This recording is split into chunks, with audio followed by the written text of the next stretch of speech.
Video games fever has prompted a number of businesses to try to cash in on that billion-dollar craze. In 1981, Americans popped in between $5 and $9 billion worth of quarters and tokens into the slots of arcade video games. Electronics is changing so rapidly. And with each change in electronics, it brings something new. So this is not a passing fad. Video games have gone from being a personal computing hobby to a mainstream pastime in the last 15 years or so, but last year we began to see how the weight of the video game industry is becoming too massive to even support itself. See, early in this last decade, publishers were quickly catching on to the opportunity of making annual AAA titles that sell like hotcakes every year. But you can only continue to do this for so long. Last year, both Fallout 76 and Battlefield 5, which were AAA games that came out that year, had their games on sale for 50% off. That is unprecedented. You never see AAA games on sale for more than 10% their subsequent Christmas season. And if you look at the stock prices of EA and Take-Two Interactive, they have both seen substantial losses in stock value over the past 12 months. This is not a good thing for the industry. We are not going to see these companies close their doors, but we are going to see change. But what kind of change? Well, one of the most effective ways to penetrate a saturated market is to introduce services. And video games have had services for a while in the form of Xbox Live and now PlayStation Plus, but we're beginning to see publishers take cues from services like Netflix and Spotify. You see, in addition to PlayStation Plus, Sony offers PlayStation Now, which is a streaming service for previous PlayStation titles. But when you're playing a game on PlayStation Now, that game is not actually running on your PlayStation. It is running on some server somewhere across the country, and it's streaming the video game straight to your machine. But it also needs to stream your control inputs back to the server so that you can actually play the game. Now, unlike in-home streaming that Steam offers, which only transmits games over your local network, PlayStation Now is streaming across the entire internet, just like Netflix or Hulu do. So there is a resulting delay between your control input and the response on the screen. And that delay is what makes or breaks this as a feasible way of playing a video game. This is called cloud gaming, and there was a service called OnLive which launched back in 2010 and closed down a few years later that did this. The internet infrastructure just wasn't there yet. I actually played L.A. Noire from start to finish, all on OnLive, and there was usually about a half a second between input and response. For a high reaction time shooter, that would not fly. But for slower games like point-and-click games, this actually works. In fact, speaking of, Netflix added Minecraft Story Mode by Telltale Games to their platform.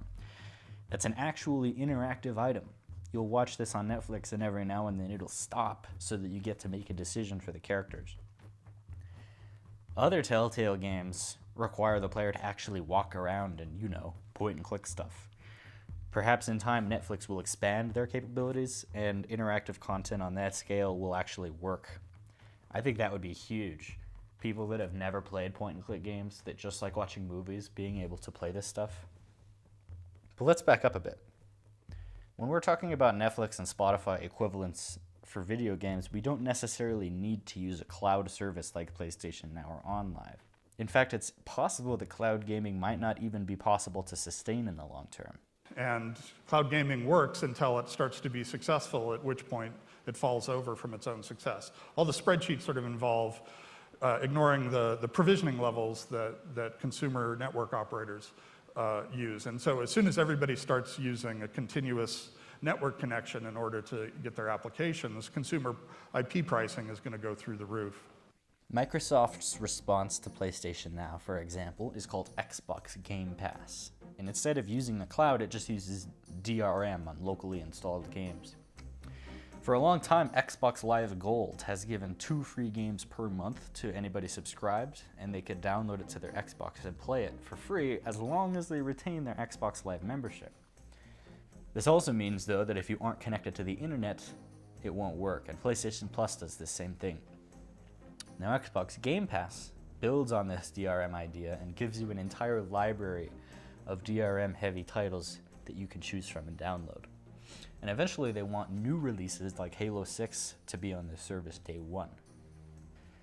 The new Xbox One coming out this year won't even have an optical drive, so it's almost certain that the 9th generation of consoles are going to be heavily subscription service based. Since Xbox Game Pass competes directly with PlayStation Now, we will inevitably see these publishers competing for exclusivity deals just like Amazon Prime Video or HBO Now do in order to stay competitive with Netflix and Hulu. But here is the million-dollar question. How do these services pay the third-party content creators? See, services like Netflix and Pandora generally obtain their license agreements with content creators based on a per-play system. That is to say, every time you play a certain song or a certain show, it's counting how many times it's been played so that they can pay the content creators at the end of the month or whatever. And some services do pay upfront costs as well, and some services offer advertising space as well, but for the most part, the pay-per-view metrics are what guide the finances of these companies, which is why they often will stop your autoplay and ask if you're still there. They don't want these episodes or songs being played to empty rooms. So if video games are migrating toward this kind of a system, how will the service providers negotiate their contracts? Well, the first choice most people seem to be thinking of is based on per hours played. But this is a horrible, horrible idea because it would disproportionately reward multiplayer games. The best game I played from last year was by far God of War for the PlayStation 4. I put about 40 hours into it and will probably never touch it again. And games like Portal and Inside can be completed in less than 5 hours with very little replay value. This doesn't make them bad games. In fact, these are amongst the best games I've ever played. 5 hours of playing Inside is worth way more than playing 5 hours of Destiny 2. Am I right? Am I right or am I right? Games like Destiny, The Division, and Anthem, these always online looter shooter pseudo RPG games, are designed as live services. And they would thrive on a per hour system because these games are designed to keep players hooked for as long as possible. Which they do by including gambling mechanics, in-game currencies, daily login bonuses, and other compulsive bullshit. These companies would rather catch and keep you like a fish than actually do their job and make fucking video games. What these services do best, in my opinion, is justify the fact that they're selling unfinished games by calling it a service instead of a disaster.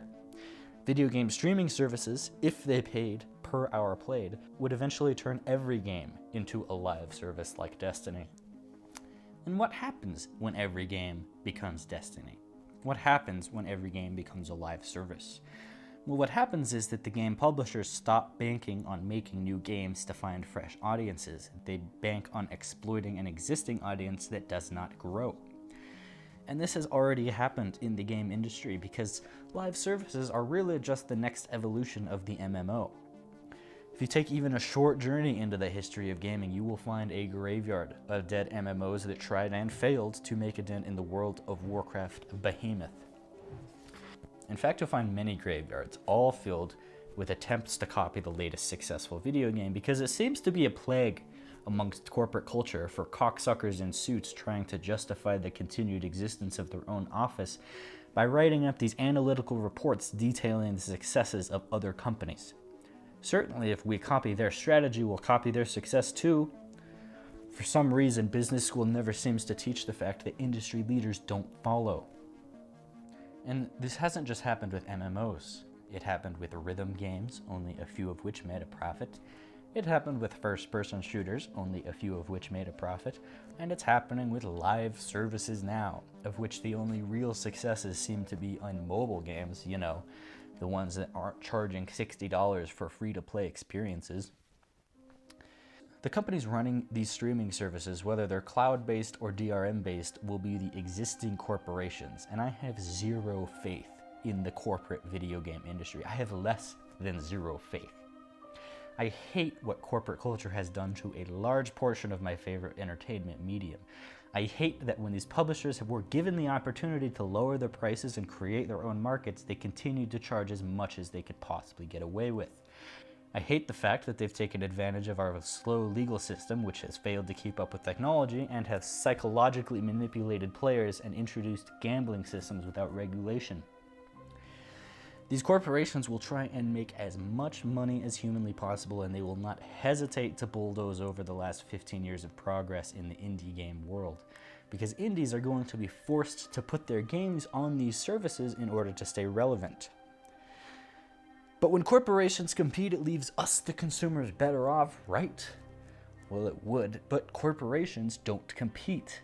Look at the biggest groups lobbying against the legalization of marijuana. Pharmaceutical corporations, alcohol corporations, prison corporations. It's better to force the world to change around you than to actually be forced to compete. And the video game industry does plenty of lobbying of its own through ISA, which heavily supported SOPA and PIPA, the anti-piracy acts that would have totally fucked the entire internet. Video game corporations are amongst the least consumer-friendly businesses out there, so the idea of a service being provided by these corporations is hilariously ironic.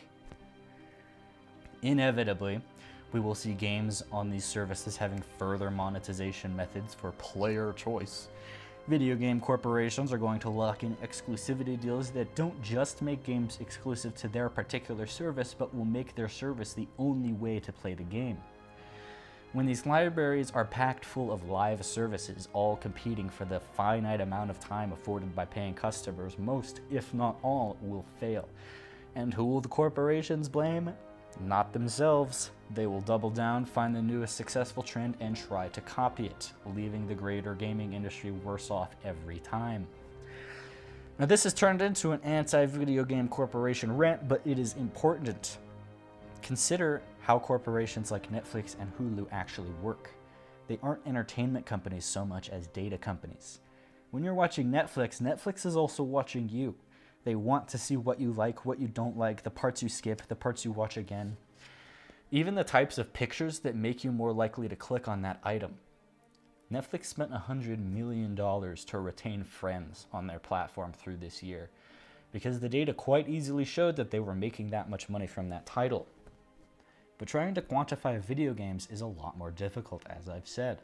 Just because Journey is only a few hours long doesn't make it worth less than Assassin's Creed Unity, which is a full 40 hours of trash. Consider a library that offers Destiny 3 and all of its expansions at $10 a month. Is that worth it? Maybe for some, but consider that same $10 platform also gives you access to Limbo, Superhot, What Remains of Edith Finch, Sonic Mania, Firewatch Virginia, Undertale, To the Moon, and Hotline Miami. Even if most of your time was spent playing Destiny 3, having those extra games to pick from when you're bored would be worth a hell of a lot. But will Microsoft recognize the idea of quality over quantity? Maybe, but I doubt it. Microsoft doesn't design things to be good. They design things to check off a list of requirements passed down from corporate. Sony, which is also a big corporation, at least recognizes the high demand for shorter, quality single-player games, which at the moment is something elusive to the rest of the industry. So will video game streaming services happen? Yes. Will it make the video game industry better? Well, as long as the services are run by the corporations, no, it will not. However, there is some hope. In the past few years, companies have begun to host their own digital distribution platforms to compete with Steam, which is still taking a third of every sale. They argue that it does not require 30% of every sale to keep a digital distribution platform alive.